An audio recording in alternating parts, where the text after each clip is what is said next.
Europe में यूनान नाम का एक देश है। यूनान में पुराने समय में मिदास नाम का एक राजा राज करता था। राजा मिदास बड़ा ही लालची था। उसकी पुत्री को छोड़कर उसे दूसरी कोई वस्तु संसार में प्यारी थी तो बस सोना ही प्यारा था। वह रात में सोते सोते भी सोना इकट्ठा करने का स्वप्न देखा करता था।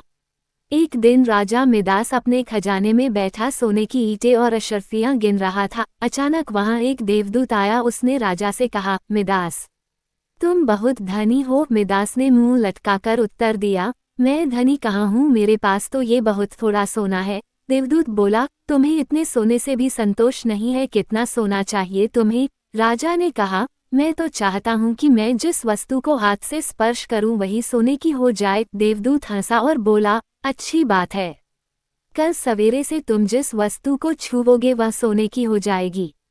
उस दिन और रात में राजा मिदास को नींद नहीं आई। वह सुबह उठा, उसने एक कुर्सी पर हाथ रखा, वह सोने की हो गई। एक मेज को छुआ, वह सोने की बन गई। राजा मिदास प्रसन्नता के मारे उछलने और नाचने लगा। वह पागलों की भांति दौड़ता हुआ अपने बगीचे में गया और पेड़ों को छूने लगा। फूल, पत्ते, डालियां, गमले छुए, सब सोने के हो गए। सब चमाचम चमकने लगा। मिदास के पास सोने का पार नहीं रहा।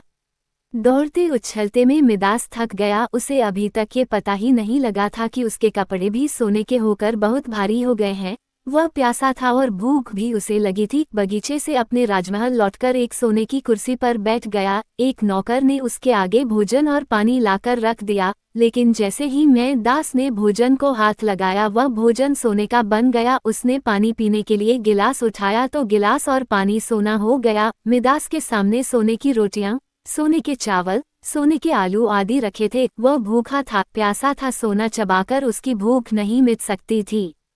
मिदास रो पड़ा। उसी समय उसकी पुत्री खेलते हुए वहां आई। अपने पिता को रोते हुए देखकर पिता की गोद में चढ़कर उसके आंसू पहुंचने लगी। मिदास ने पुत्री को अपनी छाती से लगा लिया, लेकिन अब उसकी पुत्री वहां कहाँ थी? गोद में तो उसकी पुत्री की सोने की इतनी वजनी मूर्ति थी कि उसे वह गोद में उठाए भी नहीं रख सकता था। बेचारा मिदास सिर पीट पीट कर रोने लगा। देवता को दया आ गई, वो फिर प्रकट हुआ। उसे देखते ही मिदास उसके पैरों पर गिर पड़ा और गिड़गिड़ाकर प्रार्थना करने लगा, अपना वरदान वापस लौटा लीजिए।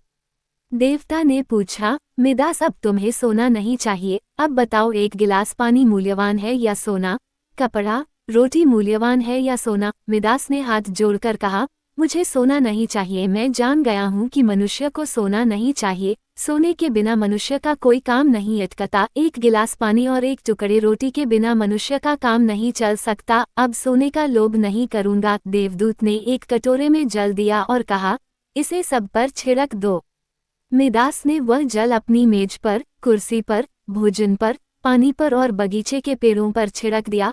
सब पदार्थ पहले जैसे थे वैसे ही हो गए। कहानी की शिक्षा। दोस्तों, इस कहानी से हमें ये शिक्षा मिलती है कि मनुष्य चाहे कितना भी अमीर और कितना भी गरीब हो, उसे कभी भी लालच नहीं करना चाहिए। अत्यधिक लालच करने से उसके पास जो होता है वो उसे भी गवा